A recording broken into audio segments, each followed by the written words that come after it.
Pagi di desa Karangsari, Indramayu, masih basah oleh embun. Jalanan tanah merah yang membelah kampung itu penuh jejak sepatu anak sekolah, motor butut yang lewat, dan sesekali deru truk pengangkut hasil panen. Disinilah Rina Marlina dilahirkan dan dibesarkan. Seorang perempuan 30 tahun yang tumbuh di tengah keluarga sederhana dengan mimpi yang tak pernah kecil. Ayahnya, Pak Darto, adalah seorang petani penggarap. Sawah yang ia tanami bukan milik sendiri, melainkan milik juragan di kota. Sementara ibunya, Bu Rahayu, membuka warung kecil di depan rumah, menjual gorengan dan kopi untuk para tetangga yang lewat. Rina adalah anak pertama dari 3 bersaudara. Adiknya masih duduk di bangku SMP dan SD. Sejak kecil, Rina tahu hidup mereka tidak pernah mudah. Kadang makan pagi dan malam adalah kemewahan, dan hujan deras berarti atap bocor di ruang tengah. Tapi Rina bukan tipe yang mengeluh. Ia tumbuh menjadi gadis pendiam tapi cerdas, pandai menghitung, dan suka mencatat pengeluaran ibunya di buku kecil. Meski cuma lulusan SMA, guru-gurunya dulu bilang Rina punya potensi jadi akuntan. Tapi apa daya, biaya kuliah tak ada. Tamat SMA, ia langsung membantu ibunya di warung sambil sesekali bekerja serabutan di kebun tetangga. Suatu hari, saat sedang melipat pakaian di rumah, Rina mendengar obrolan 2 tetangganya yang baru pulang dari Arab Saudi. Mereka bercerita tentang bagaimana mereka bisa membangun rumah baru, membeli motor untuk anaknya, bahkan menyekolahkan adik sampai kuliah. Mereka bekerja sebagai TKW di Riyadh. Gaji mereka katanya lumayan, bisa sampai 5 juta sebulan. Meski harus jauh dari keluarga, hidup terasa lebih baik dibanding bertani di kampung. Sejak hari itu, benih mimpi mulai tumbuh di hati Rina. Ia membayangkan bisa memperbaiki rumah orang tuanya, menyekolahkan adik-adiknya, dan mungkin suatu hari membuka usaha sendiri. Ia tahu, di desa kecil seperti Karangsari, harapan untuk hidup lebih baik datang bukan dari kampung, tapi dari luar negeri. Dan keputusan itu makin bulat ketika warung ibunya hampir gulung tikar karena utang ke tengkulak. Rina pun mulai mencari informasi tentang cara menjadi TKW. Ia mendengar dari tetangga bahwa ada agen penyalur tenaga kerja yang sering datang ke Indramayu. Namanya Pak Syarif, orangnya ramah dan katanya sudah memberangkatkan ratusan perempuan ke Timur Tengah. Rina pun memberanikan diri datang ke kantor agen itu di kota. Di sana, ia disambut dengan senyum dan janji-janji manis. Kerjanya ringan, cuma jaga rumah. Gaji tiap bulan 5 juta. Majikannya baik, kata staf di kantor itu. Sebenarnya, dalam hati Rina sempat ragu. Tapi ketika pulang dan melihat ibunya duduk lemas di depan warung yang sepi pembeli, ia tahu ini bukan soal mimpi lagi. Ini soal tanggung jawab. Ia harus berbuat sesuatu. Ia harus pergi. Malam sebelum keberangkatannya, keluarga kecil itu duduk berdesakan di ruang tamu. Rina memeluk ibunya erat-erat, sementara ayahnya menepuk pundaknya pelan. Tidak ada tangis, hanya doa-doa yang terucap dalam bisu. Adik-adiknya diam, belum sepenuhnya mengerti bahwa kakak mereka akan pergi sangat jauh. Jangan terlalu percaya sama orang. Nah, jaga diri baik-baik, pesan ibunya. Iya, Bu. Rina janji, jawabnya lirih. Keesokan harinya, dengan koper biru dan jaket yang kebesaran, Rina berangkat ke pusat pelatihan tenaga kerja di Jakarta. Ia tahu, hidupnya tak akan sama lagi. Tapi ia juga tahu, ini satu-satunya jalan. Perjalanan ke Jakarta seperti membuka lembaran baru. Di dalam bus, ia duduk bersebelahan dengan seorang gadis dari Cirebon yang juga akan berangkat ke Arab Saudi. Mereka saling bertukar cerita, saling menenangkan. Meski tak kenal sebelumnya, rasa senasib membuat mereka cepat akrab. Sesampainya di tempat pelatihan, Rina harus berbagi kamar dengan 6 perempuan lain. Mereka berasal dari berbagai daerah, Brebes, Majalengka, bahkan Lombok. Semuanya punya cerita yang kurang lebih sama, keluarga miskin, tak bisa melanjutkan sekolah, dan berharap nasib lebih baik di negeri orang. Pelatihan itu berlangsung 2 minggu. Mereka diajari cara membersihkan rumah, memasak makanan Timur Tengah, sedikit bahasa Arab, dan tata krama dasar. Semua terasa singkat dan terburu-buru, tapi mereka tak banyak bertanya. Harapan akan gaji besar sudah mengaburkan rasa curiga mereka. Di hari terakhir pelatihan, Pak Syarif datang dan membagikan tiket pesawat. Kalian beruntung, katanya, majikan kalian orang baik. Jangan khawatir. Nanti di sana, semua akan dijemput. Kalian tinggal kerja, terima gaji, dan bantu keluarga di rumah. Mendengar itu, hati Rina sedikit tenang. Ia menggenggam tiket itu seperti menggenggam harapan seluruh keluarganya. Malam sebelum terbang, ia menelepon ibunya dari warung internet. Suara ibunya terdengar gemetar tapi kuat. "Kita semua di sini baik-baik aja, Nah. Fokus kerja ya. Ibu doain tiap hari." Setelah menutup telepon, Rina duduk lama di pojok warnet. Ia sadar, sejak saat itu, hidupnya akan bergantung pada orang asing di negeri yang belum pernah ia kenal. Tapi ia percaya, selama niatnya baik, Tuhan akan menuntunnya. Rina tidur dengan gelisah malam itu. Bukan karena takut, tapi karena terlalu banyak hal yang berputar di pikirannya. Wajah ibunya, senyum adik-adiknya, dan bayangan masa depan yang lebih cerah. Ia berdoa dalam hati, memohon agar perjalanan ini membawa kebaikan, bukan luka. Dan esok paginya, dengan langkah pasti dan hati penuh harap, Rina naik ke pesawat yang akan membawanya jauh dari Indramayu, menuju sebuah kehidupan baru yang belum ia tahu akan seperti apa. Tapi ia yakin, setiap perjuangan akan menemukan jalannya. Hari itu, udara Jakarta panas menyengat.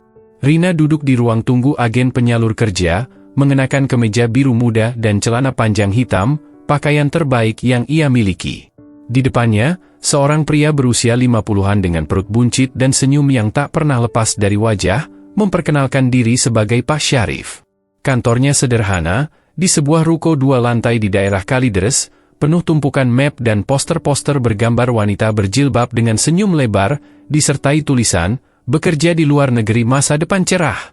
"Kamu beruntung, Rina," kata Pak Syarif sambil menyeruput kopi. "Majikan kamu di kota besar di Arab Saudi. Rumahnya bagus, ada AC di semua kamar, dan kerjaannya nggak berat. Nggak perlu ngurus anak kecil. Majikannya cuma berdua, sudah tua, dan butuh pembantu buat bantu-bantu bersih-bersih rumah." Rina mengangguk. Ia tidak tahu harus bertanya apa. Ia hanya berharap semua kata-kata Pak Syarif benar adanya. Harapan yang selama ini ia peluk sejak dari kampung, kini bergantung pada kata-kata pria itu. "Gaji kamu nanti 5 juta sebulan. Dipotong 3 bulan pertama buat biaya pemberangkatan. Tapi tenang, setelah itu bersih. Kirim ke rumah langsung, bisa lewat kami juga. Kamu tinggal kerja yang rajin." Rina kembali mengangguk. Ia sudah mendengar potongan gaji itu dari teman-teman di tempat pelatihan. 3 bulan tanpa gaji dianggap normal. Yang penting, sisanya bisa dikirim ke rumah. Ia tak tahu bahwa pemotongan itu seharusnya melalui mekanisme resmi dan transparan. Tapi siapa yang mengajari mereka soal itu? Setelah menandatangani beberapa lembar dokumen yang tak sempat ia baca, Rina diminta kembali ke asrama pelatihan untuk menunggu keberangkatan. Hari-hari berikutnya berlalu cepat. Ia dilatih lebih intensif, kali ini diajarkan cara menggunakan alat-alat rumah tangga modern yang bahkan belum pernah ia lihat di kampungnya, mesin pengisap debu, oven listrik, dan microwave. Dalam kamar sempit asrama, para calon TKW saling bertukar cerita. Ada yang pernah berangkat dan pulang lagi karena tak betah. Ada yang mengaku digaji besar, bisa beli tanah sepulangnya. Cerita-cerita itu seperti api kecil yang menjaga semangat mereka agar tetap menyala. Rina mencatat nama-nama kota di Arab Saudi yang sering disebut. Riyadh, Jeddah, Dammam. Ia belum tahu akan ditempatkan di mana. 2 minggu kemudian, nama Rina masuk dalam daftar keberangkatan. Ia diminta mengemas barang-barangnya dan bersiap menuju bandara. Malam sebelum terbang, ia kembali ke kantor Pak Syarif. Di sana, ia diberi koper baru, paspor, dan tiket. Semuanya terlihat rapi dan legal. Tapi satu hal yang membuatnya ragu adalah ketika ia diminta menyerahkan kembali paspor itu. "Nanti diserahkan ke majikan langsung di sana," kata staf perempuan di kantor itu. "Biar aman dan gak hilang." Rina sempat bingung. Tapi melihat teman-teman lain juga melakukan hal yang sama, ia pun ikut menyerahkan paspornya tanpa banyak tanya.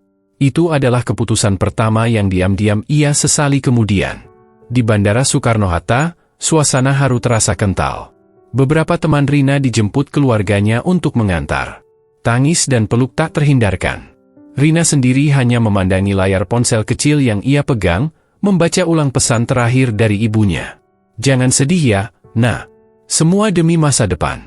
Nanti kalau udah kirim uang, ibu beli genteng baru." Rina tersenyum tipis. Ia tahu ibunya berusaha membuat semuanya terasa ringan, padahal mereka berdua sama-sama memendam cemas. Di ruang tunggu keberangkatan, Rina bertemu dengan rombongan calon TKW lain dari berbagai daerah. Ada yang cerewet, ada yang diam seperti dirinya. Di antara mereka, seorang perempuan bernama Siti dari Brebes mencoba mengajak ngobrol. "Kamu baru pertama?" "Iya." "Kamu kedua?" "Dulu pernah kerja di Abu Dhabi. Nggak tahan, tapi sekarang nyoba lagi." Katanya sih yang sekarang majikannya lebih baik. Obrolan singkat itu membuat Rina merasa sedikit lebih tenang. Setidaknya, ada orang yang lebih berpengalaman di antara mereka. Malam itu, pesawat yang mereka tumpangi lepas landas membawa puluhan perempuan dengan mimpi besar. Di dalam kabin, sebagian tertidur kelelahan, sebagian lainnya sibuk membayangkan hidup baru di negeri orang. Rina memandang keluar jendela, melihat lampu-lampu kota Jakarta semakin kecil dan akhirnya menghilang di telan awan. Ia memeluk tas kecil di pangkuannya, berisi uang ratusan ribu rupiah, beberapa foto keluarga, dan buku catatan yang ia beli sebelum berangkat. Di halaman pertama, ia menulis, "Untuk ibu, ayah, dan adik-adikku. Rina berangkat hari ini. Semoga semuanya baik-baik saja. Doakan Rina bisa kirim uang bulan depan." Perjalanan itu memakan waktu belasan jam, melelahkan tapi penuh harap. Sesampainya di bandara tujuan, mereka dijemput oleh perwakilan agen lokal. Seorang pria berwajah Arab dengan bahasa Inggris terbata-bata memanggil nama mereka satu persatu. Rina mengikuti rombongan kecil yang naik mobil van putih, dibawa ke kantor penyalur di kota. Di sana, ia menunggu selama 2 hari, tidur di ruangan berisi kasur tipis dan makan seadanya. Ia mulai merasa tak nyaman, tapi berusaha berpikir positif. Mungkin ini bagian dari prosedur. Pada hari ketiga, seorang wanita berusia 50-an datang menjemput. Berpakaian rapi, memakai abaya hitam dan cadar. Ia memperkenalkan diri dalam bahasa Inggris terbatas. "I am Najwa. Kome." Rina mengangguk dan mengikuti wanita itu. Mereka naik mobil menuju rumah majikannya, yang katanya berada di kawasan elit. Di dalam mobil, Bu Najwa tak banyak bicara. Rina hanya diam, memperhatikan jalanan yang asing, gedung-gedung tinggi, dan tulisan Arab yang tak bisa ia baca. Semuanya terasa seperti mimpi. Sesampainya di rumah besar bercat putih dengan pagar tinggi, Bu Najwa langsung menyuruh Rina masuk ke dapur. "Clean kitchen," katanya. Rina yang masih jet lag dan bingung, langsung menurut. Ia berpikir mungkin ini hanya permulaan. Esok hari pasti akan lebih teratur. Tapi satu hal yang tak ia lihat adalah paspornya. Sejak diserahkan di Jakarta, dokumen itu tak pernah ia lihat lagi. Malam itu, Rina tidur di sebuah kamar kecil di belakang rumah. Kasur tipis di lantai, tanpa bantal. Tapi ia tak mengeluh. Ia memejamkan mata sambil mengingat wajah ibunya. "Semua akan baik-baik saja," katanya dalam hati. Rina tidak tahu bahwa semua janji manis yang ia dengar sebelum berangkat perlahan akan hilang satu persatu. Ia belum tahu bahwa hidup barunya di negeri asing ini akan mengajarkannya arti sabar yang sesungguhnya. Dan malam itu, di rumah besar yang sepi dan asing, lembar baru kehidupannya benar-benar dimulai. Hari pertama di rumah majikan terasa seperti berada di dunia lain. Rina berdiri terpaku di dapur yang luas dengan lantai marmer putih mengilap. Lemari dapur menjulang tinggi, penuh peralatan masak yang belum pernah ia lihat. Semuanya serba asing, bahasa, aroma, cara orang bicara, dan terutama sikap majikannya, Bu Najwa. Rina tidak diberi waktu beristirahat setelah perjalanan panjang. Begitu tiba, ia langsung diminta bersih-bersih dapur, mencuci piring, mengepel lantai, dan menata rak-rak. Ia bekerja sambil menahan kantuk. Kepalanya berat, tubuhnya lelah, tapi ia terus bergerak. Dalam pikirannya, ini hanya sementara. Ia yakin majikannya akan memberikan waktu istirahat setelah hari pertama selesai. Hari berganti malam. Rina belum makan sejak pagi. Ketika ia bertanya dalam bahasa Inggris yang terbata-bata, Bu Najwa hanya menunjuk ke piring sisa makanan di meja dapur dan berkata, "Eat this." Rina memandangi piring itu lama. Isinya sisa nasi, sepotong roti, dan beberapa potong daging dingin. Ia menghela napas, lalu makan dengan tenang, meski hatinya terasa kosong. Setelah itu, ia dipersilakan masuk ke kamar kecil di belakang dapur. Kamarnya tanpa jendela, hanya kasur tipis di lantai dan satu lampu gantung. Tidak ada lemari, tidak ada kipas, tidak ada selimut. Ia tidur dengan pakaian kerja, memeluk tas kecilnya. Malam itu, untuk pertama kalinya sejak berangkat, ia menangis pelan. Bukan karena takut, tapi karena rindu rumah dan mulai merasa ada yang tidak beres. Esok paginya, subuh-subuh, Rina dibangunkan oleh suara ketukan keras di pintu kamarnya. "Wake up! Clean the house!" Dengan mata masih mengantuk dan tubuh pegal, Rina mulai menjalankan perintah. Ia menyapu, mengepel, mencuci pakaian, dan memasak air. Bu Najwa memantau semua pekerjaan dengan ketat. Jika ada sedikit saja yang tidak rapi, ia akan bersuara keras, kadang membentak. Hari itu, dan hari-hari berikutnya, terasa seperti siklus yang sama. Bangun sebelum matahari terbit, bekerja tanpa henti hingga larut malam, makan seadanya, dan tidur dalam gelap. Rina mulai kehilangan rasa waktu. Ia tidak tahu apakah itu hari Minggu atau Senin. Ia tidak tahu berapa lama sudah berlalu sejak ia tiba. Hal yang paling membuatnya khawatir adalah tidak adanya akses komunikasi. Ponselnya disita sejak hari pertama. Ia sempat bertanya pada Bu Najwa kapan bisa menghubungi keluarganya, tapi hanya dijawab dengan "later". Tak lama setelah itu, Rina menyadari bahwa semua dokumen pribadinya juga tidak ada padanya. Paspor, kartu identitas, bahkan kontrak kerja tidak pernah ia lihat lagi. Ia sempat memberanikan diri bertanya, tapi Bu Najwa menjawab, "Everything is safe. Don't worry." Waktu berjalan lambat. Rina mulai menghitung hari berdasarkan kalender yang ia gambar sendiri di halaman belakang buku catatannya. Setiap malam, sebelum tidur, ia menulis kegiatan hari itu. Kadang-kadang hanya satu kalimat, "Hari ini dimarahi karena lupa bersihkan jendela," atau "kaki pegal, belum sempat makan siang." Yang membuatnya tetap bertahan adalah bayangan wajah ibunya.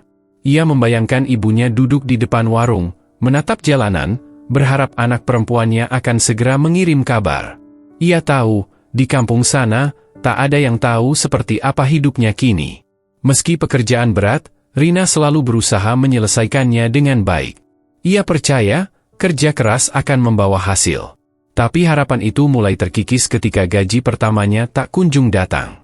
Bulan pertama, ia pikir wajar karena masih dalam masa potong biaya. Bulan kedua, ia mulai bertanya-tanya. Bulan ketiga, ia memberanikan diri bertanya ke Bu Najwa. "Where is my salary, madam?" Bu Najwa menatapnya tajam. "Later. I told you. Wait." Setelah itu, Rina tidak berani bertanya lagi. Ia hanya diam dan mencoba menerima. Tapi di dalam hati, rasa khawatir tumbuh semakin besar. Suatu hari, Rina diminta membersihkan kamar anak lelaki Bu Najwa yang baru pulang dari luar kota. Pemuda itu tidak banyak bicara, tapi memperhatikan gerak-gerik Rina dengan tatapan tak nyaman. Rina merasa risih, tapi tidak bisa berbuat apa-apa. Ia hanya berdoa agar tak terjadi apa-apa. Untungnya, si pemuda tidak tinggal lama di rumah itu. Waktu berlalu. Rina seperti terjebak dalam rumah besar yang dingin, penuh aturan, dan minim kehangatan. Tidak ada sapaan ramah, tidak ada hari libur, dan tidak ada kepastian soal masa depan. Suatu malam, saat sedang menyapu halaman, Rina mendengar suara dari rumah sebelah. Seorang perempuan berbicara dalam bahasa Indonesia. Ia terkejut. Sudah lama ia tidak mendengar bahasa ibunya. Ia mendekat ke pagar dan menguping pelan. Suara itu terdengar jelas. "Aku kerja dari pagi sampai malam juga, tapi majikanku baik. Aku boleh pakai HP seminggu sekali." Rina ingin memanggil, tapi takut ketahuan. Ia hanya berdiri di balik tembok, menahan air mata. Ternyata, masih ada TKW lain di sekitar sini. Keesokan harinya, ia sengaja menyapu halaman lebih lama. Ketika suara itu terdengar lagi, ia beranikan diri bersuara pelan. "Mbak, kamu TKW juga?" Suara dari balik pagar terdiam sejenak. Lalu terdengar jawaban pelan, "Iya." "Kamu juga?" "Iya, aku Rina. Aku dari Indramayu." "Aku Lina. Aku dari Tegal." "Kamu kerja di rumah Bu Najwa?" "Ya." Rina mengangguk meski tak terlihat. Itu adalah percakapan pertama setelah berbulan-bulan hidup dalam diam. Percakapan itu singkat, tapi mengubah segalanya. Untuk pertama kalinya, Rina merasa tidak sendirian. Ia mulai menunggu-nunggu waktu menyapu halaman. Mereka saling bertukar cerita dalam diam, kadang hanya 2-3 menit. Tapi itu cukup. Cukup untuk membuat Rina merasa masih punya harapan. Dan dari balik pagar itu, sebuah jalan perlahan mulai terbuka. Rina belum tahu seperti apa akhirnya, tapi ia tahu, pertolongan bisa datang dari arah yang tak terduga. Bahkan dari pagar rumah tetangga. Dan malam itu, untuk pertama kalinya sejak lama, Rina tidur sambil tersenyum. Pagi hari di rumah Bu Najwa tidak pernah benar-benar pagi. Rina selalu bangun sebelum azan subuh, bahkan sebelum ayam tetangga sempat berkokok. Ia mencuci muka seadanya, memakai baju kerja yang sama setiap hari, lalu langsung ke dapur. Air panas, teh, roti panggang, dan ruangan yang harus sudah bersih sebelum majikannya bangun. Rina seperti mesin. Ia tak lagi menghitung waktu. Hanya bergerak mengikuti perintah. Semakin hari, semakin berat. Jika awalnya hanya bersih-bersih dan mencuci, kini Rina juga diminta memasak, menyetrika, merawat tanaman, memandikan kucing peliharaan, bahkan membersihkan halaman rumah seluas lapangan futsal. Dan semuanya harus selesai sebelum pukul 10 pagi. Jika ada yang kurang, ia akan dimarahi. Jika piring tidak tersusun sejajar, suara teriakan Bu Najwa bisa menggema ke seluruh rumah. Kadang disertai lemparan kain pel, atau sendok kayu yang dipukul ke meja. Rina tidak pernah dibolehkan duduk lama, apalagi istirahat. Waktu makan pun hanya sepintas. Ia akan berdiri di sudut dapur, menyantap roti kering atau nasi sisa semalam. Itulah makan siangnya. Dan untuk makan malam, kadang tidak sempat sama sekali. Satu-satunya waktu yang bisa ia curi untuk duduk hanyalah saat mencuci baju. Di sana, ia bisa meluruskan punggung sejenak, menatap langit, dan menarik napas. Tapi sebentar saja. Karena suara, Rina, akan memanggil lagi. Masalah terbesar yang terus mengganjal adalah soal gaji. Setelah 5 bulan bekerja, belum ada 1 rial pun yang diterimanya. Ia sudah berhenti bertanya. Setiap kali membuka mulut, jawaban yang datang hanya, soon, after paperwork. Padahal, ia tahu betul, di dokumen pelatihan dulu dijanjikan pembayaran bulanan. Namun, siapa yang bisa ia hubungi? Ia tidak punya ponsel. Nomor keluarganya ada di buku kecil yang selalu ia sembunyikan di dalam bantal. Dan jika ketahuan membawa kertas atau tulisan, ia takut akan disita. Waktu berlalu. Musim panas datang. Udara semakin menyengat, tapi AC di kamar Rina tidak pernah menyala. Sebenarnya, tidak ada AC sama sekali di ruang kecil itu. Di siang hari, suhu bisa mencapai 45 derajat. Malam hari, ia berkeringat di atas kasur tipis yang sudah mulai berlubang. Tubuh Rina mulai melemah. Suatu pagi, ia pingsan di kamar mandi karena kelelahan. Bukannya diberi air minum atau dibawa ke dokter, Bu Najwa malah menuduhnya malas dan berpura-pura sakit. Ia dipaksa bekerja seperti biasa sore itu. Dengan kaki gemetar, Rina menyapu lantai sambil menggigit bibir menahan nyeri. Ia juga mulai mengalami luka-luka kecil di tangan akibat deterjen kuat dan pekerjaan mencuci yang tak ada habisnya. Terkadang, luka itu mengelupas, tapi ia tetap harus mencuci. Tidak ada obat, tidak ada perban. Yang lebih menyakitkan dari semuanya adalah kehilangan rasa menjadi manusia. Ia tak punya nama di rumah itu. Majikannya memanggilnya, "You," atau sekadar berteriak. Tidak ada terima kasih. Tidak ada tatapan hormat. Bahkan saat sakit, ia tidak diberi waktu untuk berbaring. Rina menulis semua rasa sakit itu dalam buku catatannya. Setiap malam, sebelum tidur, ia menggoreskan kata-kata diam-diam. Hari ini Bu Najwa lempar sapu. Aku kena di kaki. Aku diam saja. Hari ini aku demam. Tapi harus tetap setrika 4 jam. Aku kuat, aku harus kuat. Aku rindu ibu. Rindu Indramayu. Kadang ia tak sanggup menulis. Hanya menggambar garis-garis, seperti kalender. Hari-hari yang ia lewati, ia tandai seperti tahanan yang menghitung sisa hukuman. Satu-satunya hal yang memberinya sedikit kekuatan adalah suara dari rumah sebelah. Lina, si TKW tetangga, mulai mencari cara untuk berkomunikasi lebih sering. Ia meninggalkan surat kecil di sela pagar, ditulis dengan sobekan kardus dan pulpen tinta pudar. Rina, kamu kuat. Aku akan bantu. Jangan hilang harapan. Rina membalas surat itu dengan tulisan pendek. Aku sudah terlalu lama di sini. Aku belum digaji. Aku takut pulang tanpa apa-apa. Dari surat-surat kecil itulah muncul rencana. Lina bilang, ia punya ponsel. Sekali waktu, jika ada kesempatan, mereka bisa saling merekam suara atau video. Tapi semua itu butuh waktu. Butuh keberanian. Dan Rina masih dibatasi oleh ketakutan. Ia sudah pernah melihat temannya dulu dipulangkan paksa hanya karena mengeluh ke majikan. Ia tak ingin nasibnya lebih buruk. Namun malam itu, ketika ia melihat bayangannya di kaca dapur, tubuh kurus, mata sayu, tangan penuh luka, Rina tahu, ia harus melakukan sesuatu. Jika tidak, ia akan hancur perlahan. Ia menulis satu kalimat di bukunya. Kalau aku tidak berani bicara, aku tidak akan pernah bisa pulang.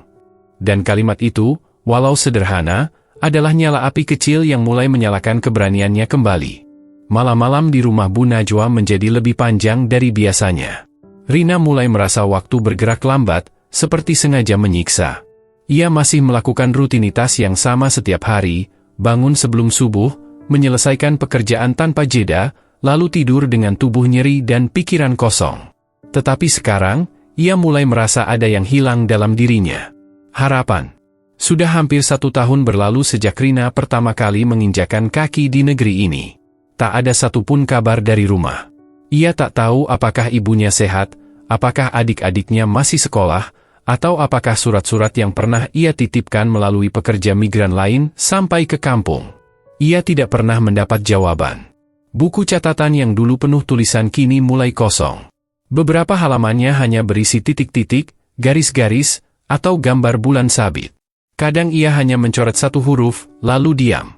Ia merasa sudah tak tahu lagi apa yang harus ditulis. Rina mulai bicara sendiri. Ia sering berdiri di depan cermin kecil di dapur dan berbisik pada bayangannya, seolah sedang menelepon ibunya. "Ibu, Rina di sini baik-baik saja. Nggak usah khawatir. Aku kuat." Kemudian ia tertawa pelan, getir. Ia tahu itu bohong. Ia tidak baik-baik saja. Tapi siapa yang peduli?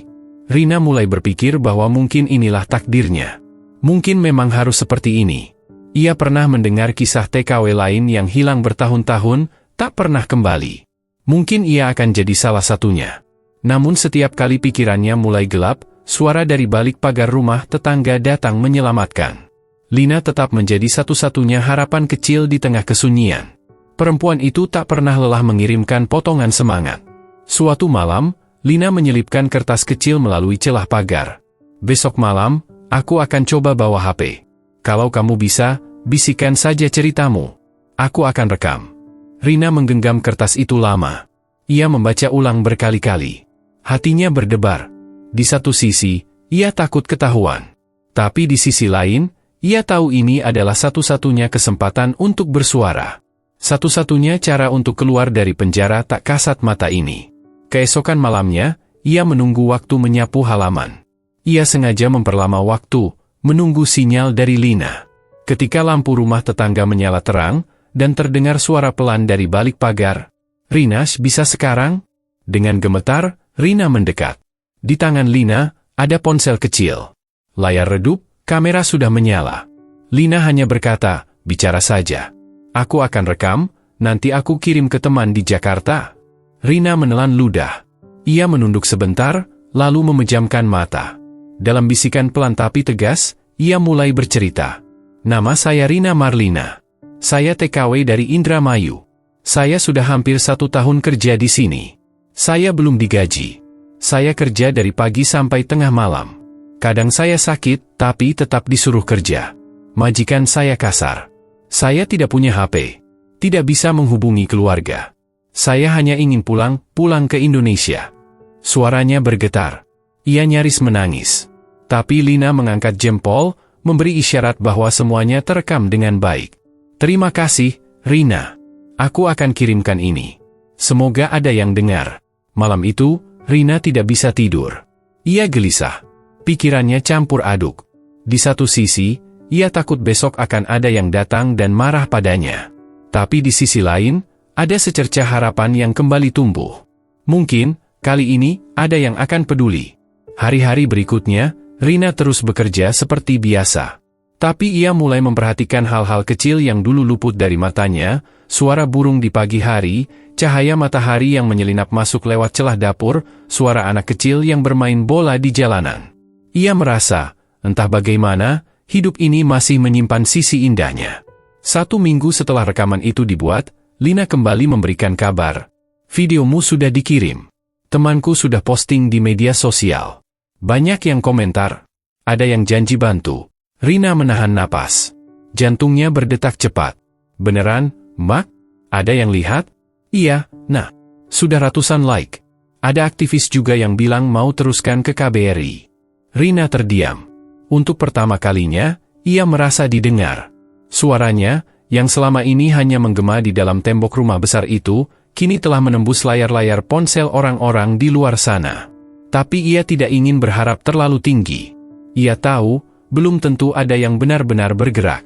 Belum tentu ada yang tahu persis di mana ia berada. Namun, sekecil apapun, harapan itu kini ada. Malam itu, Rina menulis lagi di buku catatannya. Hari ini aku bicara. Bukan ke Bu Najwa, tapi ke dunia. Tulisan itu ia lingkari dengan spidol biru. Ia tahu, hidupnya masih jauh dari selesai. Tapi setidaknya, sekarang ia tahu bahwa diam bukan pilihan lagi. Dan dalam hening malam, ia menatap langit, lalu berbisik pelan. Tolong dengar aku, Tuhan. Kali ini, tolong kirimkan seseorang. Ia tidak tahu bahwa doa itu, yang sederhana dan lirih, telah mulai mengetuk hati banyak orang. Perlahan tapi pasti, dari balik gelap, cahaya itu mulai tampak. Malam itu, udara terasa berbeda. Meski angin masih membawa panas khas gurun, ada sejuk yang mengalir pelan dalam hati Rina. Ia berdiri di dekat pagar belakang, menatap kosong ke langit. Di atas sana, bintang-bintang berkelip, tak peduli pada nasib manusia di bawahnya. Tapi bagi Rina, malam itu bintang-bintang seperti mendengarkannya. Sejak video itu dikirimkan oleh Lina, hatinya tidak lagi sesunyi dulu. Hubungan Rina dan Lina semakin erat. Mereka tak lagi hanya bertukar surat atau bisik-bisik dari balik pagar. Sekarang, setiap malam, saat suasana rumah tenang, mereka akan berbincang lebih lama. Kadang hanya soal masakan, kadang soal kampung halaman, dan seringkali tentang mimpi. Aku dulu pengin buka warung makan, Rin, kata Lina suatu malam sambil menyelipkan roti ke sela pagar. Tapi sampai sekarang uangku belum cukup. Rina menerima roti itu dengan senyum kecil. Aku juga, Mbak. Aku cuma mau lihat ibu senyum lagi. Udah lama kayaknya aku nggak lihat senyum ibu. Mereka sama-sama diam, membiarkan malam berbicara. Percakapan itu, sesederhana apapun, memberi kekuatan baru bagi Rina. Ia merasa punya teman, punya saudara, punya seseorang yang mengerti. Suatu hari, Lina menceritakan bahwa temannya yang mengunggah video Rina di media sosial mulai menerima banyak pesan. Ada yang menawarkan bantuan hukum. Ada yang menyarankan untuk menandai akun KBRI. Bahkan ada aktivis migran yang menghubungi langsung untuk minta lokasi lengkap Rina. Aku udah coba jelaskan semampuku. Tapi mereka butuh posisi tepat kamu, Rin, kata Lina pelan. Rina langsung panik. Tapi aku nggak tahu alamat rumah ini. Beneran nggak tahu. Aku cuma tahu ini kota Madinah. Lina berpikir sebentar. Tenang, aku punya ide. Nanti pas kamu buang sampah, coba lihat papan nama jalan atau bangunan sekitar. Apa aja. Lalu ingat, dan aku tulis ke temanku. Malam harinya, Rina melaksanakan ide itu. Dengan hati-hati, ia mencuri pandang ke jalan utama saat membuang sampah. Ia melihat ada toko dengan papan nama berbahasa Arab dan nomor jalan. Ia mencatat dalam ingatannya, huruf besar yang membentuk kata, Al-Madinah Market 17. Keesokan malamnya, ia menyampaikan itu ke Lina, yang langsung menuliskan dan mengirimkannya. Hari-hari berikutnya terasa berbeda. Ada degup harap yang menyelinap di balik kelelahan. Rina tak lagi merasa sebatang kara. Ia mulai percaya, dunia luar tidak sepenuhnya menutup telinga. Bahwa mungkin, benar ada orang-orang baik di luar sana yang sedang bergerak untuk menolongnya. Namun tentu saja, hidup tak semudah itu. Pada suatu sore, Bu Najwa menemukan secari kertas di balik selimut Rina. Isinya adalah catatan alamat yang ditulis Rina dengan tinta samar. Entah bagaimana bisa tercecer. "What is this?" teriak Bu Najwa, wajahnya merah padam. Rina gemetar. "No, I just worried, just in case." Tanpa banyak bicara, Bu Najwa merobek kertas itu, lalu menarik rambut Rina. Ia diseret ke dapur dan disuruh berdiri menghadap tembok. "You don't worry anything. You don't talk to Anyone. Understand?" Rina hanya mengangguk, menahan tangis. Hari itu, ia tidak diberi makan. Bahkan disuruh tidur di lantai dapur tanpa alas. Tapi di balik semua itu, Rina justru semakin yakin. Reaksi Bu Najwa adalah tanda bahwa majikannya takut. Takut jika dunia luar tahu kebenaran. Beberapa hari kemudian, Lina membawa kabar gembira. Temanku bilang video kamu sudah dilihat puluhan ribu orang. Udah viral, Rin. Banyak akun besar ikut bantu tag ke KBRI. Rina tak bisa berkata-kata. Ia hanya menangis pelan, menunduk, dan berbisik, "Makasih, Mbak Lina. Makasih banyak." Lina meraih tangan Rina dari balik pagar. Dingin, kurus, tapi masih punya kekuatan. Mereka menggenggam erat. "Kita sama-sama, Rin. Kalau kamu bebas, aku juga ikut senang. Kamu itu berani. Aku bangga sama kamu." Itulah malam yang takkan pernah dilupakan Rina. Malam ketika ia tak lagi merasa sekadar pembantu yang dilupakan dunia. Ia merasa menjadi manusia lagi. Malam ketika dua perempuan dari kampung kecil, di negeri asing yang keras, bersatu dalam satu keyakinan, harapan tak pernah boleh mati. Dan sejak malam itu, Rina mulai mempersiapkan diri. Ia tahu sesuatu sedang bergerak. Ia hanya belum tahu kapan. Tapi kini ia yakin, waktunya akan tiba. Pagi itu, langit kota Madinah sedikit mendung. Angin gurun berembus lebih lembut dari biasanya. Tapi di dalam rumah Bu Najwa, suasana tetap saja tegang dan dingin. Rina kembali bekerja seperti biasa. Menyapu, mengepel, mencuci piring. Hatinya gelisah. Ada firasat yang belum bisa ia jelaskan, seperti seseorang yang tahu bahwa sesuatu sedang terjadi di luar sana, tapi ia belum bisa menyentuhnya. Sementara itu, di sebuah kamar kecil di rumah sebelah, Lina menggenggam ponselnya erat. Jari-jarinya sibuk membalas pesan-pesan masuk yang terus berdatangan. Ini kisah nyata? Di mana lokasinya? Tolong tag KBRI Riyadh, ini harus ditindak. Saya nangis lihat videonya. Bisa bantu kontak keluarganya di Indonesia. Dalam waktu kurang dari 24 jam sejak diunggah, video pengakuan Rina sudah ditonton lebih dari 70.000 kali. Disertai terjemahan singkat dan tagar "Selamatkan Rina Marlina", video itu menyebar cepat di Twitter, Facebook, dan TikTok. Banyak akun publik figur ikut menyuarakan. Bahkan beberapa aktivis migran yang memiliki jaringan luas mulai mengumpulkan data. Lina tidak bisa berkata apa-apa saat membaca komentar-komentar dari warganet. Ia hanya meneteskan air mata. Semua perjuangan Rina akhirnya terdengar. Suara lirih dari balik pagar rumah kini menggema ke seluruh negeri. Sore itu, salah satu akun besar mengunggah ulang video Rina dan menambahkan informasi lokasi yang Lina berikan sebelumnya. Komentar netizen langsung membanjiri akun resmi Kedutaan Besar Republik Indonesia di Arab Saudi. KBRI Riyadh, mohon segera investigasi. Tolong jangan diam. Ini nyawa manusia. Rina Marlina harus diselamatkan. Salah satu aktivis migran, Nur Hayati, bahkan membuat utas panjang berisi kronologi, dugaan pelanggaran hak pekerja migran, dan ajakan untuk ikut membantu Rina. Dalam hitungan jam, utas itu menjadi trending. Di kampung halaman, keluarga Rina mulai mendengar kabar tersebut. Seorang tetangga yang aktif di media sosial menunjukkan video itu ke ibu Rina. Wanita tua itu terdiam lama.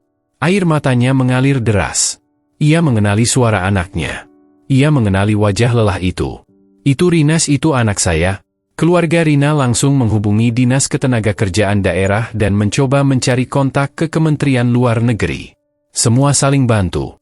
Dari yang tadinya bingung dan putus asa, kini mereka punya arah. Sementara itu, Rina belum tahu apa yang sedang terjadi. Ia hanya merasa, sejak malam video itu diambil, Lina menjadi lebih berhati-hati. Tak banyak bicara. Tak banyak menulis surat. Tapi senyumnya selalu hadir setiap malam saat mereka saling menyapa. Beberapa hari kemudian, Lina berhasil menyelipkan satu catatan kecil. "Videomu sudah viral. Banyak yang bantu. Tapi kamu harus hati-hati, Rin. Jangan sampai ketahuan. Aku juga terus pantau dari sini." Rina menggenggam kertas itu erat-erat. Dadanya berdebar kencang. Antara senang, takut, dan cemas. Tapi satu hal yang pasti, harapannya bukan lagi angan. Ia kini menjadi perhatian banyak orang. Tak butuh waktu lama, perwakilan dari KBRI Riyadh mulai menyisir lokasi berdasarkan informasi yang dikumpulkan dari warganet dan aktivis. Mereka menghubungi akun pengunggah video, melakukan pelacakan, dan mulai mengumpulkan bukti. Koordinasi dengan pihak berwenang setempat pun dilakukan diam-diam untuk menghindari kegaduhan. Nama Rina Marlina mulai disebut dalam beberapa media daring. Artikel berjudul, TKW asal Indramayu diduga disekap dan tidak digaji di Arab Saudi. Muncul di berbagai platform berita. Foto tangkapan layar video rekaman wajah Rina yang lusuh dan suaranya yang lirih mengisi halaman-halaman utama. Namun di sisi lain, situasi di rumah Bu Najwa semakin menegang. Wanita itu terlihat lebih sering memegang ponsel, berbicara dengan nada tinggi kepada seseorang lewat sambungan telepon. Rina tak tahu isi percakapan itu, tapi ia menangkap nada cemas. "Find out who posted it. I want that girl punished," kata Bu Najwa suatu malam. Rina mendengar dari balik pintu. Ia menunduk, tak berani bicara. Tapi dalam hati, ia tahu, waktu sudah dekat. Ia hanya perlu bertahan sedikit lagi. Pada malam kelima setelah video viral, Lina kembali menyelipkan pesan singkat. "Pihak kedutaan sudah tahu. Mereka akan segera datang. Kamu harus siap, Rin. Apapun yang terjadi, tetap tenang." Rina membaca pesan itu dengan tangan gemetar. Ia menghela napas panjang. Lalu menulis di halaman terakhir buku catatannya. "Jika besok aku bebas, aku akan pulang. Jika tidak, aku akan terus berjuang. Karena sekarang aku tahu, aku tidak sendirian." Dan malam itu, di kamar sempit tanpa jendela, untuk pertama kalinya sejak ia datang, Rina berani berdoa dengan suara keras. "Ya Allah, pulangkan aku. Aku sudah lelah. Tapi aku masih percaya." Langit malam di luar rumah Bu Najwa mendung, tapi hati Rina mulai terang. Karena ia tahu, dari layar-layar kecil di tangan ribuan orang, kisahnya kini hidup. Dan itu sudah cukup untuk menyalakan harapan yang lebih besar. Di Jakarta, ruangan kecil di kantor LSM Migran Selamat dipenuhi suara dering telepon dan notifikasi. Sejak video Rina viral, telepon tidak pernah berhenti berbunyi. Pesan masuk mengalir dari netizen yang ingin membantu, dari wartawan yang ingin konfirmasi, dan dari pejabat yang mulai merasa perlu bergerak. Nur Hayati, aktivis yang selama ini memperjuangkan nasib pekerja migran, duduk di depan laptopnya. Matanya menatap layar yang memperlihatkan potongan video Rina, wajah lelah, suara pelan, dan kalimat-kalimat penuh luka. Nur tahu, ini bukan video biasa. Ini adalah jeritan yang akhirnya berhasil menembus tembok-tembok ketidakpedulian. "Kita harus dorong KBRI untuk cepat turun tangan. Ini nyawa orang," katanya kepada rekan-rekannya. Sementara itu, di Arab Saudi, pihak Kedutaan Besar Republik Indonesia di Riyadh mulai bergerak. Setelah mendapat banyak laporan dan tagar di media sosial, mereka mengadakan rapat darurat. Informasi yang dikumpulkan dari aktivis, netizen, dan unggahan Lina dijadikan dasar untuk pelacakan. Mereka juga mulai bekerja sama dengan otoritas lokal Arab Saudi. Langkah ini tidak mudah. Diperlukan diplomasi hati-hati agar tidak melanggar hukum setempat, sekaligus tetap memastikan keselamatan Rina. 2 staf KBRI ditugaskan langsung ke Madinah. Dengan berpakaian kasual dan tanpa tanda pengenal, mereka menyusuri jalan-jalan berdasarkan petunjuk lokasi yang diberikan Lina lewat jalur pribadi. Sementara itu, Lina terus memberi kabar ke Nur Hayati lewat aplikasi pesan instan, menggunakan waktu istirahatnya secara sembunyi-sembunyi. "Saya rasa rumah Rina di Jalan Al-Madinah dekat toko Serba 17. Di samping rumah ada pohon kurma besar. Dia kerja di rumah majikan perempuan, Bu Najwa namanya." Semua informasi itu dicatat dan disalurkan secara hati-hati. Karena sedikit kesalahan bisa membuat Rina dipindahkan, disembunyikan, atau lebih buruk lagi, dilenyapkan diam-diam. Setelah 2 hari pengintaian, akhirnya tim KBRI menduga kuat lokasi Rina. Namun mereka tak bisa langsung masuk ke rumah majikan. Di Arab Saudi, rumah pribadi adalah wilayah sakral. Masuk tanpa izin bisa berujung hukum. Karena itu, KBRI melibatkan aparat setempat untuk datang secara resmi dan melakukan mediasi. Dengan surat permintaan pemeriksaan, tim resmi mendatangi rumah Bu Najwa. Pagi itu, Rina tengah menyapu halaman ketika 2 mobil hitam berhenti di depan rumah. Dari balik kaca, ia melihat 2 pria dan 1 perempuan turun dengan langkah tenang. Salah satu dari mereka memegang map dan memperlihatkan sesuatu kepada Bu Najwa yang keluar dengan wajah bingung. Rina berhenti menyapu. Ia tidak tahu siapa mereka. Tapi saat salah satu pria itu menoleh dan menatap matanya, Rina merasakan sesuatu, pengakuan. Orang itu mengenalinya. "Apakah di rumah ini ada pekerja bernama Rina Marlina?" tanya pria itu dalam bahasa Arab. Bu Najwa mengerutkan dahi. Tidak ada orang bernama itu di sini. Namun saat aparat mendesak, Rina memberanikan diri maju. Dengan suara pelan, ia berkata dalam bahasa Inggris, "I am Rina Marlina. From Indonesia." Seketika suasana tegang. Bu Najwa terkejut, tapi tak bisa berkata-kata. Salah satu petugas memanggilnya ke samping dan berbicara panjang, menjelaskan situasi hukum, rekaman video, dan tekanan dari komunitas internasional. Bu Najwa tidak bisa melawan. Di bawah sorotan media dan tekanan diplomatik, ia akhirnya menyerah. Ia menyerahkan paspor dan dokumen Rina yang selama ini disimpannya. Bahkan sempat mencoba meminta kompensasi karena merasa malu, tapi permintaan itu ditolak mentah-mentah. Rina dibawa keluar dari rumah itu dengan tangan gemetar dan mata berkaca-kaca. Ia mengenakan gamis sederhana dan sandal rumah. Tidak membawa apapun kecuali buku catatannya yang ia sembunyikan di balik baju. Di dalam mobil, salah satu staf KBRI menatapnya dengan lembut. "Kamu sekarang aman, Rina. Kami bawa kamu ke penampungan dulu. Setelah itu, kita urus pemulangan ke Indonesia." Rina mengangguk. Tak mampu berkata apa-apa. Air matanya jatuh pelan di pipi. Tangis yang ia tahan selama 2 tahun akhirnya pecah. Sore itu, Lina melihat dari kejauhan mobil yang membawa Rina pergi. Ia tersenyum. Lalu masuk ke rumah dengan hati tenang. Ia tahu, satu nyawa telah selamat. Dan di Jakarta, Nur Hayati mengunggah status baru di akun media sosialnya. Rina Marlina telah ditemukan dan dalam perlindungan KBRI.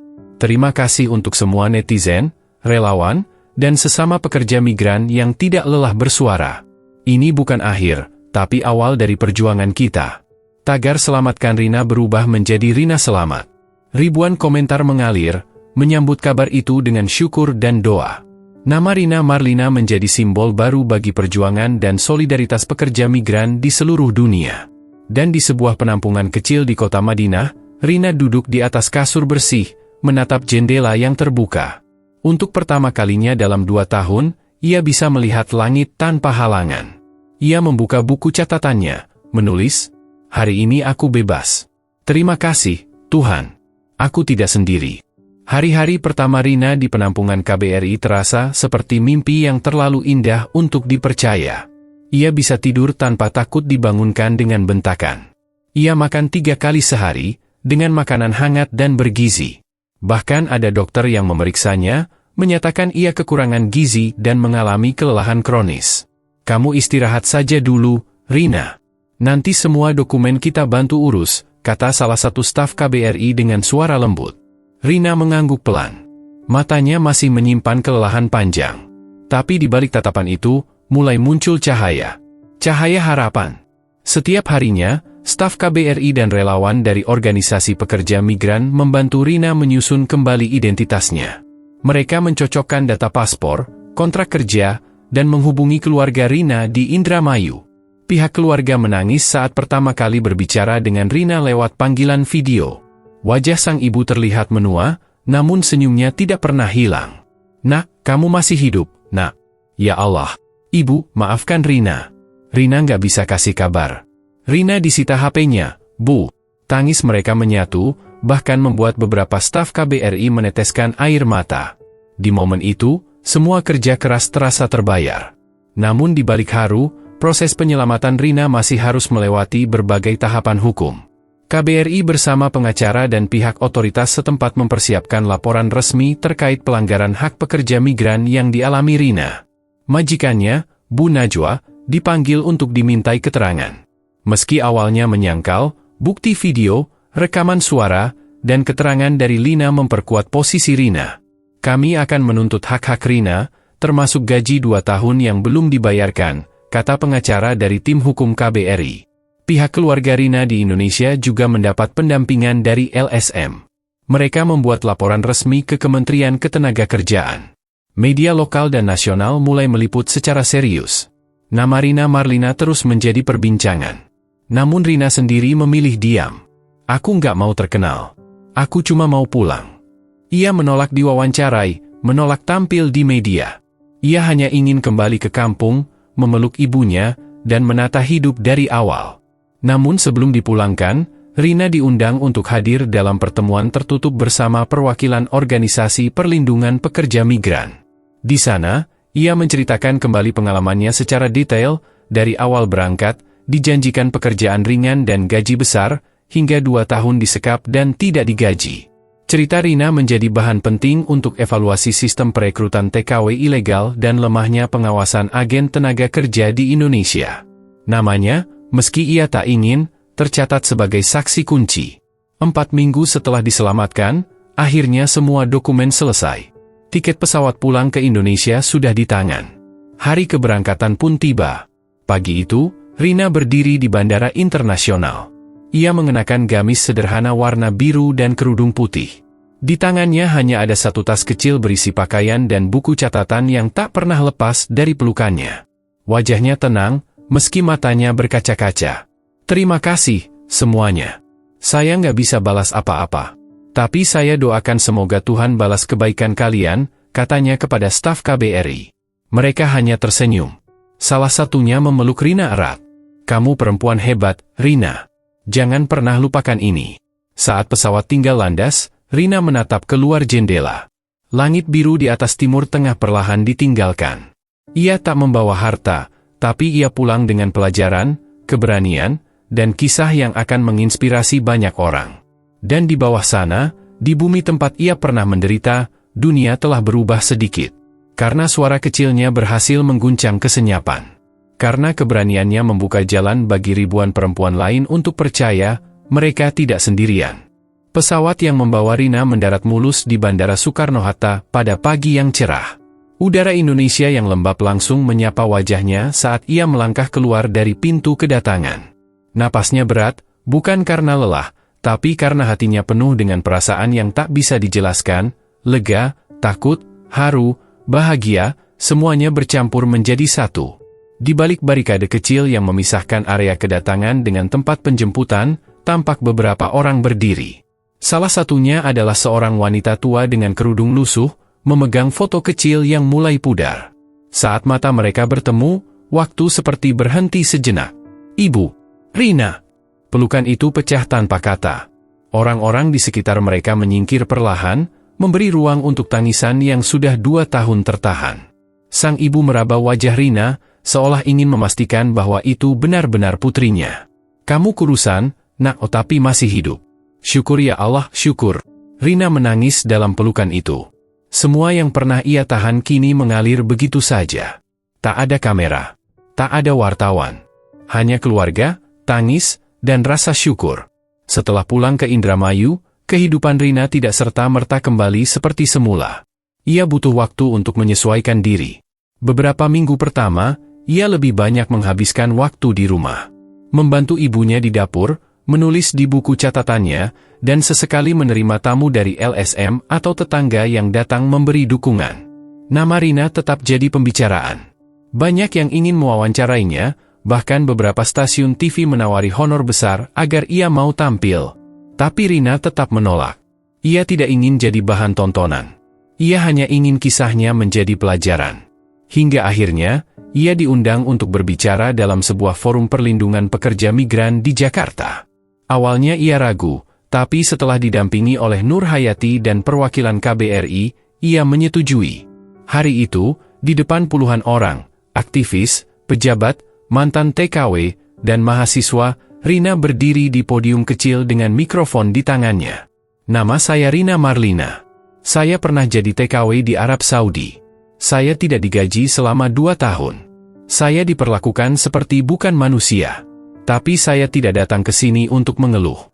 Saya datang ke sini supaya tidak ada lagi yang mengalami apa yang saya alami." Ruang itu hening. Beberapa orang mulai menunduk, ada yang menyeka air mata. Rina melanjutkan ceritanya, dengan tenang, tanpa air mata, tapi penuh keyakinan. "Waktu saya di sana, saya pikir saya sendiri. Tapi ternyata saya salah. Banyak yang bantu. Ada Lina, ada netizen, ada aktivis, ada orang-orang baik di KBRI. Dan yang paling penting, saya tahu sekarang, suara sekecil apapun, bisa didengar." Tepuk tangan menggemuruh ketika Rina selesai berbicara. Ia turun dari podium, dan banyak orang menghampirinya. Ada yang mengucapkan terima kasih, ada yang menawarkan kerjasama, dan beberapa mantan TKW memeluknya sambil menangis.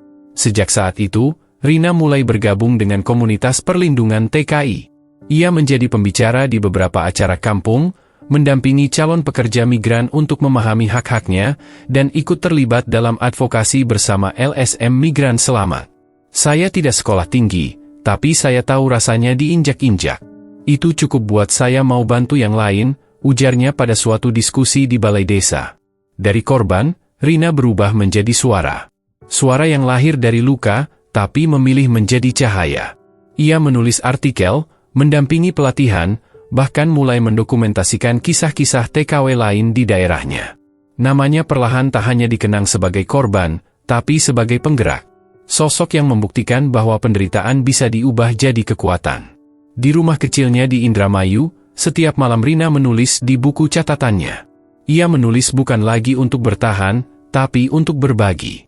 Dan di halaman terakhir, ia menulis, "Kalau ada yang tanya apa yang aku pelajari dari 2 tahun di negeri orang, aku akan jawab bahwa harapan tidak bisa dibunuh, bahwa diam bisa diganti dengan suara, dan bahwa satu suara kecil bisa menyelamatkan nyawa. Dan kini, suara itu tak akan pernah padam."